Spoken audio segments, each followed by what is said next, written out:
Ok. Olá, pessoas! Sejam bem-vindos a mais um vídeo aqui do Carros em Foco. Aqui é Anderson. E hoje eu vou falar de um artigo do site que eu publiquei no dia 12 de janeiro desse ano. Métodos de teste para dinâmica de veículos, indoor e ambientes virtuais. Certo? Mas primeiro, deixa eu me apresentar. Meu nome é Anderson. Sou engenheiro mecânico formado pela Universidade Federal do Ceará, mais conhecido como UFCzinha, né? Vim para a Universidade de Modena, né? Vim sofrer aqui na Itália. Depois inventei de fazer um doutorado, que é onde eu estou agora, né? Hoje nós vamos falar de dinâmica veicular, mas voltado para de teste. Então vamos para o grande tópico. Aqui está o artigo, essa lindeza, certo? Essa foto aí de inteligência artificial, né? Então vamos lá. Métodos de teste para dinâmica de veículos em ambientes internos e ambientes virtuais, né? Que é o teste indoor, um método para caracterizar o modelo de veículos reais, certo? Quando eu digo caracterizar, eu estou falando de pegar aquele modelo, extrair o modelo, o carro, pegar o carro físico e conseguir extrair e construir um modelo matemático dele, uma equação matemática que o explica, né? Eu posso testar esse veículo antes ou depois dele ser construído, porque o projeto, o desenvolvimento, ele é um loop, né? E a simulação é uma ferramenta para testar o veículo em ambiente virtual, óbvio, né? Um modelo virtual vem antes do real ou vem depois? Ou vem junto? Vem antes e vem depois? Vem tudo junto, né? Depende, né? Hoje é muito difícil você construir um carro sem você ter um modelo virtual dele, né? E aí ele entra no que a gente chama de loop de design, que é o design loop, né? Que eu tenho o modelo virtual, eu construo o carro, uso o modelo virtual para caracterizar, uso o modelo virtual e tiro ali, faço simulações com ele, tiro a equação matemática que descreve aquele carro, boto num post rig e submeto o carro a esse teste. Ou então eu posso pegar o carro já construído, colocar num post rig e submeter o carro a esse teste. Então acaba sendo esse loop, né? O modelo real é construído e testado, os resultados são usados para refinar o modelo virtual, né? A aquisição de dados para um modelo virtual, uma vez considerando, né, que não há um modelo anterior, é o próprio simulador, né? Quando há um modelo novo, né? Em algumas literaturas esse termo é substituído por driver in the loop, né? Porque como o simulador ele é parte de um ciclo de processos, né?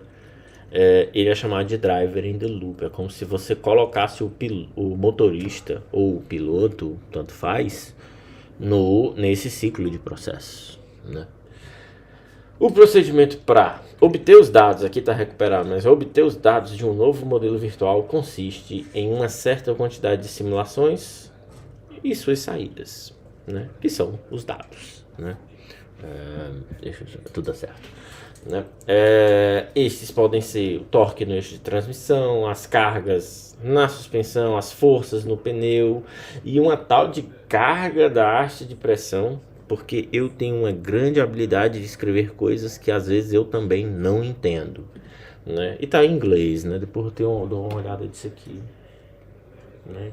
Haste de pressão, que porra é essa? Certo? E qualquer força que venha a ser um estímulo externo, né? Dinâmica e teste de veículos. Existem duas definições importantes: teste e medida. Teste é um processo de execução de uma função, certo?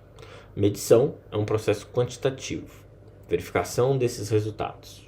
O que resultou, né, na execução da função, certo? Normalmente, tamanho, força, né, pressão são parâmetros que são medidos. Num teste virtual, é necessário fazer algumas superposições, algumas suposições. Pode ser um peso, a potência, as cargas aerodinâmicas, eu posso supor isso. E suposições não é dar uma de doidinho de bairro. Eu tô ali usando o meu background técnico, minha experiência para dizer, não, eu quero uma força X ali, de acordo com o que eu já conheço. Então, eu uso isso, né, para eu obter o que? Um output aproximado, certo? E esse output pode ser peso, potência, carga. Quer dizer, essa suposição pode ser peso, potência, carga aerodinâmica e por aí vai, né? Se as hipóteses estiverem incorretas, a saída vai ser incorreta. É o famoso sheets enter, sheets out. Sheets in, sheets out, né? Que é o que acontece com muita simulação que a gente faz na faculdade, né? Assim, naqueles trabalhos que a gente faz. Muita besteira ali. E é isso aí. Trabalho de faculdade é para aprender mesmo, né? As medições devem ser significativas e repetíveis, né? Ou seja, elas devem ter repetitividade, né? E reprodutibilidade também. Essas são características do ambiente virtual e esse é o bom da simulação. Eu consigo ali ter uma reprodutibilidade e uma repetibilidade alta, coisa que um teste de pista não tem. Tem muita coisa variando num teste real, certo? No ambiente virtual, a mesma entrada vai retornar a mesma saída. E esse é o lado bom, certo? Em um ambiente, é um ambiente regulado, no sentido que motiva a maior precisão da análise e da medição. Os dados produzidos pelo simulador são validados a partir de outros dados ou medidas. O modelo virtual, ele é, na verdade, um modelo matemático, certo? Ele pode ser um modelo simples, complexo, certo? E isso tudo vai depender muito do quanto estar se dedicando àquele projeto. Importante entender isso. Qualquer modelo virtual tem uma faixa de saída permitida, certo?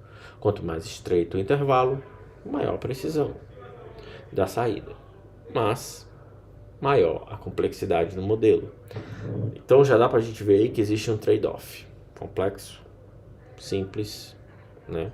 Custo, né? Quanto mais estreito o intervalo, maior a precisão de saída, maior a complexidade. Portanto, pode-se observar que esta é uma questão de redução de incerteza. Se a suposição em um modelo muito complicado for mal compreendida, as saídas estarão completamente longe do esperado. E talvez não seja nem bom eu falar desse texto aqui sem ter abordado antes alguns tópicos de dinâmica veicular, mas como aqui é uma confusão de ideias, vai ser assim mesmo, né? Então, o modelo virtual ele precisa ser melhorado, mas quando isso significa mais complexibilidade, geralmente se posterga essa melhoria. Porque quando o modelo ele tem que, nessa melhoria, há ali um desejo de deixar ele mais complexo, geralmente se posterga isso até que apareça algum motivador que justifique esse modelo mais complexo, geralmente dinheiro, né? E os dados produzidos pelo simulador são validados a partir de outros dados ou medidas. O modelo virtual é, na verdade, eu tô repetindo. O modelo virtual é, na verdade, um modelo matemático. Eu não tinha dito isso não, gente. Ah, tinha dito já. Na verdade, qualquer modelo virtual tem uma faixa de saída permitida. Quanto mais estreito, maior precisão. Ok. Eu não tinha falado isso aqui, gente. Pelo amor de Deus. No entanto, se a suposição em um modelo for muito complicado, mal compreendida, as saídas estarão completamente longe do esperado. Veja,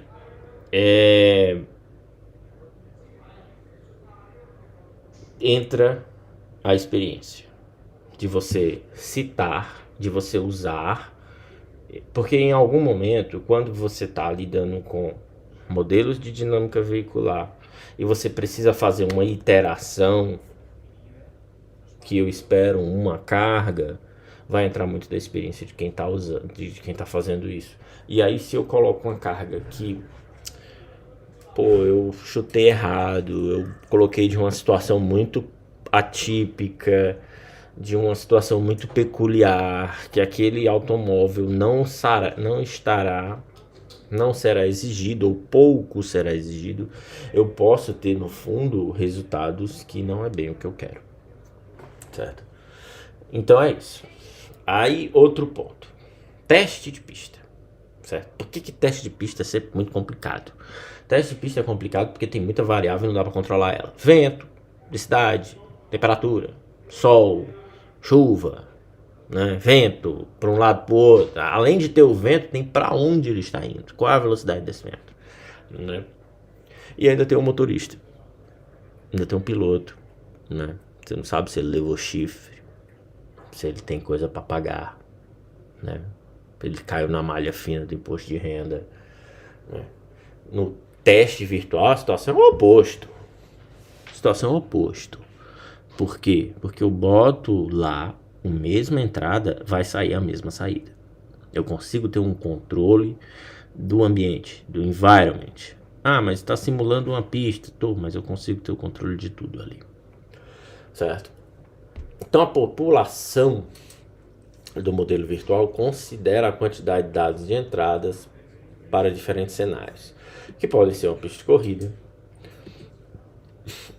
o nível de downforce ou potência do veículo. Portanto, é uma varredura de uma ampla gama de cenários múltiplos. É uma solução ter grandes limites, né, na hora que eu vou colocar esses dados, certo? Finalmente, quando o carro real é construído, os dados já vão ser mais refinados, porque eu já tenho um produto final. Então a população pode se reduzir, tornando-se a população de dados, certo? Aquele conjunto, certo? Estatístico, né? Ele pode se reduzir. Por quê? Porque eu tenho agora um modelo real, eu comparo esses dados e eu consigo ali criar ilhas naquela população grande que eu tinha antes, reduzir isso a ilhas de que essa parte aqui é o que tem o que me interessa, certo? Depois disso, os dados são correlacionados, certo? Na verdade, a correlação é um processo que segue 3 etapas: observação, teoria e verificação. Se a verificação for errônea ou não corresponder à observação, a teoria também vai estar errada. Isso sugere que o modelo virtual não é adequado. E essas duas abordagens apresentam um modelo de trabalho focado em teorias e realidades, né, diferentes, né? A segunda abordagem já é mais prática, ela é guiada. Aí eu estava falando de usar um simulador, certo? Para construir esse modelo. A segunda abordagem ela já é mais prática. Ela é guiada pelo que eu medi na pista, certo? O termo complexidade vem... E aí eu deixo até aqui a paráfrase de um professor que eu tive, o nome dele é André Atoso, ele adorava ficar brincando de palavras, né? Que ele falava tanto em complexo, aliás, ele já era uma pessoa complexa, né? Que complexidade, certo? Vem de complexo, que é o semelhante a complicar, né? complicado, né? Os sufixos plico e flex, certo?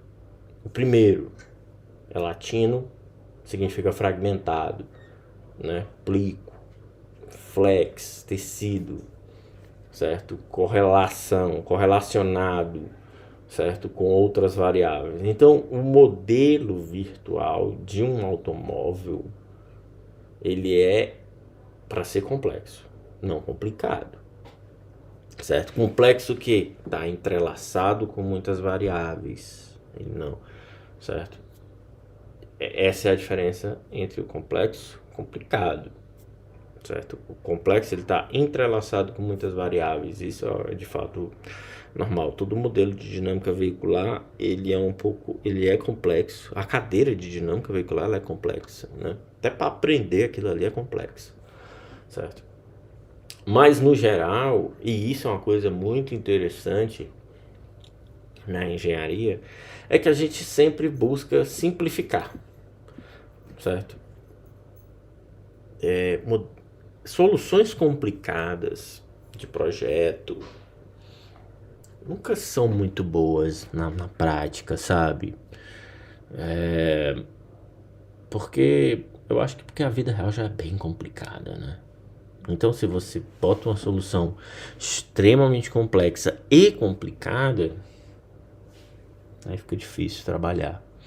E é muito comum para quando a gente sai do curso de engenharia, que é um curso complicado e complexo, e a gente cai numa empresa, cai na realidade e vê que às vezes a gente passou o curso todo estudando para no final editar foto com Paint, né? Então, o modelo deve ser simplificado até algum ponto que ainda seja administrável, enquanto o essencial, os valores, os resultados, eles continuam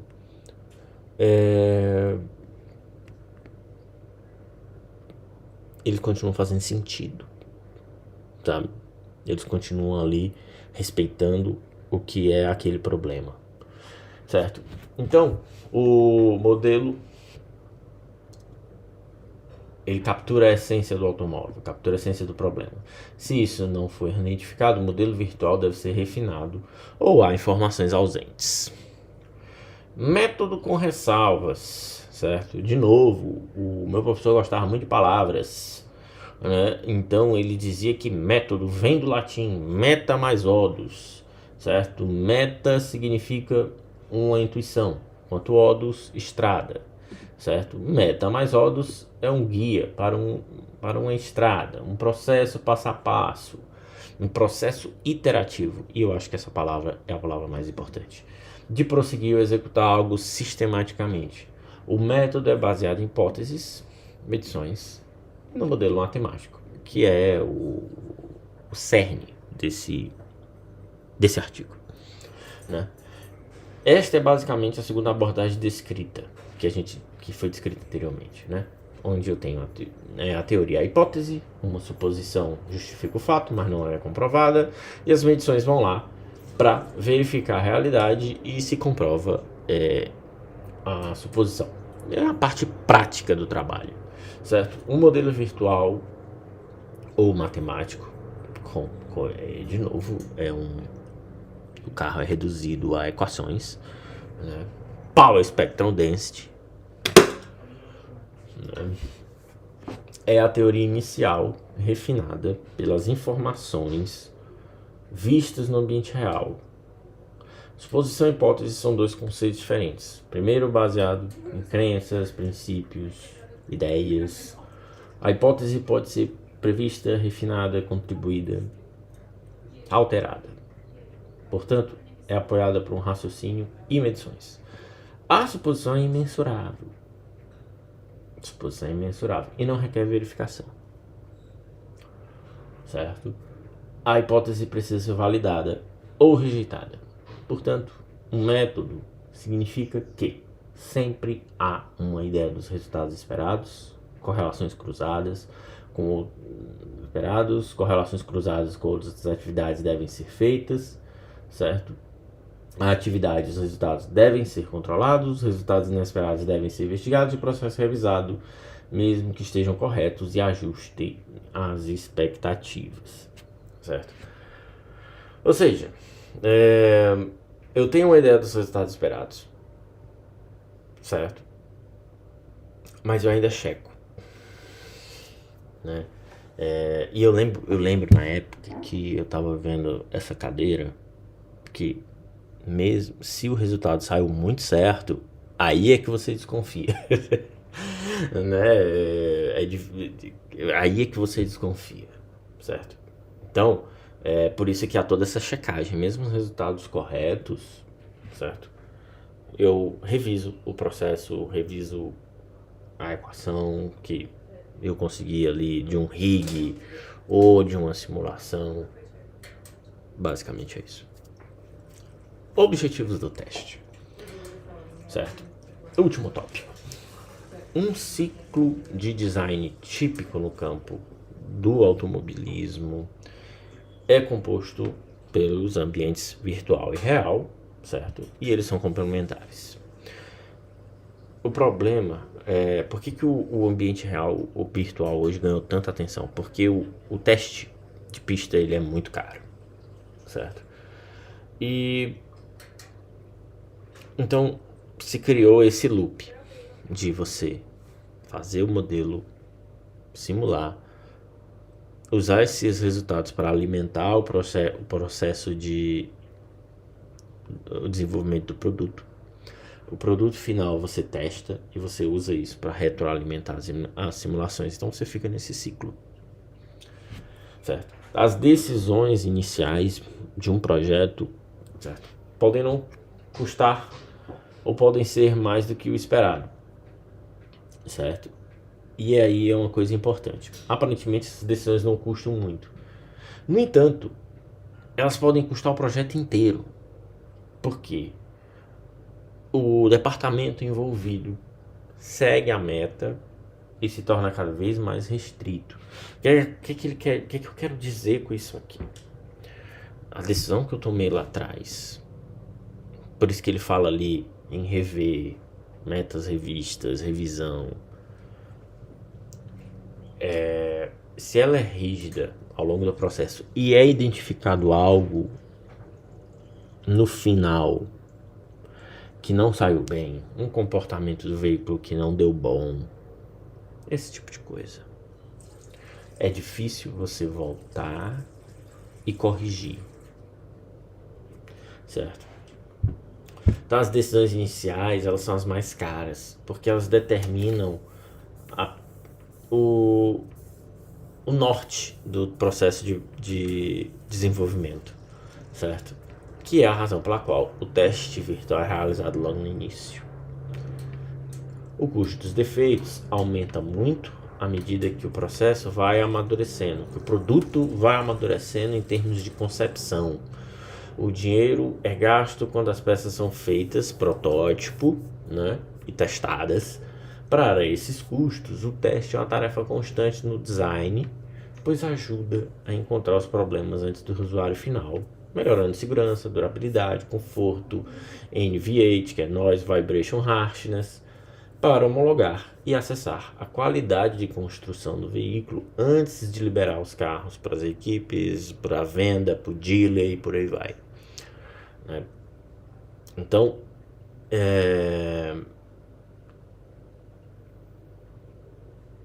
a simulação ajuda a eu ter um produto final mais seguro de haver problemas, certo?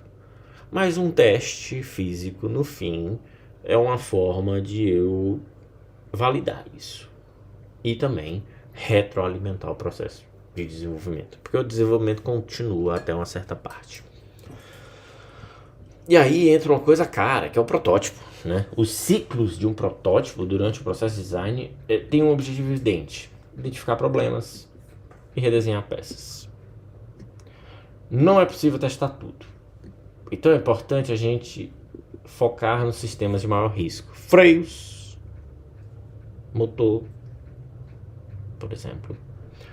A interação do teste ao ambiente real. teste virtual, usa o modelo para preencher, modelo virtual, modelo para preencher e aí eu botei o modelo para preencher o modelo.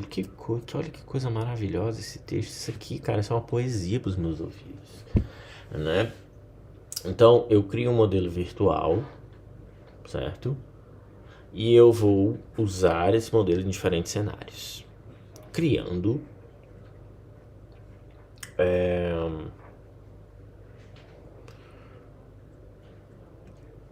um grupo de modelos para cada cenário, condições diferentes, testes diferentes. E assim eu posso ter muitos resultados para diversos cenários diferentes, certo? E aí eu posso fazer uma verificação completa, redesenhar uma peça construída como protótipo e testada em ambiente real, certo? O problema do teste real, ele é limitado devido à grande quantidade de tempo gasto, certo? Tempo gasto em testes virtuais. Veja, o processo de desenvolvimento lá atrás se gastou muito tempo na concepção, no conceptual design, depois passa pro... esqueci o segundo passo, mas é o passo em que eu começo a conceber entradas, saídas do projeto em si, do produto, no caso, o carro. Entradas, potência, como o piloto pisa no acelerador, o cara que está dentro do simulador, inclusive, isso aí eu tiro do simulador, né?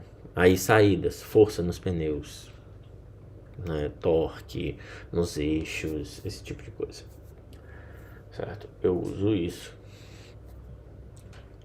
E eu uso bastante tempo com isso.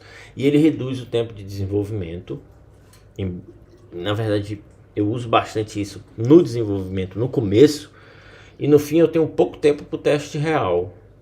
Mas geralmente esse teste real ele já vem bem otimizado.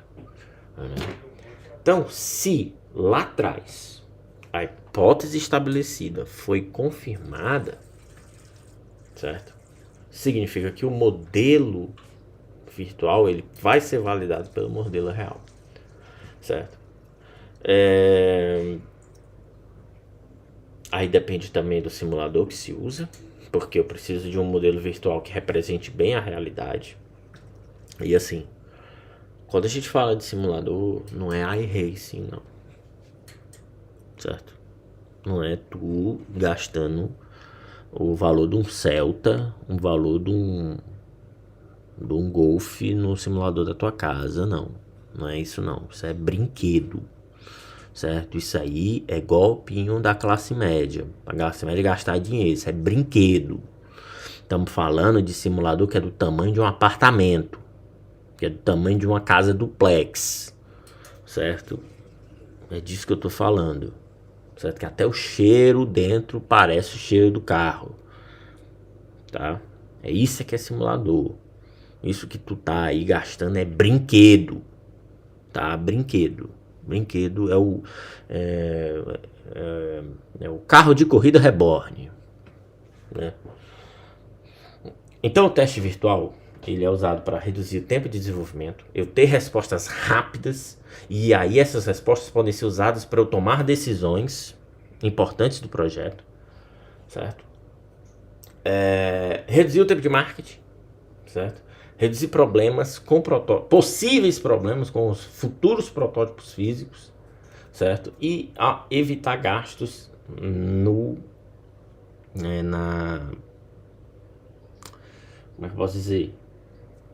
No reparo desses problemas, porque eu vou ter que voltar, fazer reunir o pessoal do projeto, árvore, pareto de não sei do que, sabe?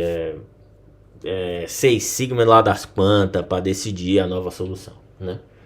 Então eu finalmente tenho melhores resultados num tempo num menor tempo, se eu posso assim dizer, certo? E de uma certa forma isso significa que lá atrás se compreendeu veramente o objetivo desse projeto, né?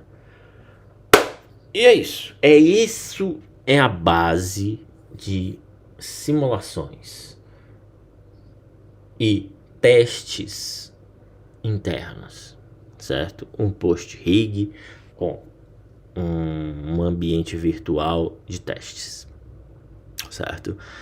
Esse foi o vídeo do artigo Métodos de Teste para Dinâmica de Veículos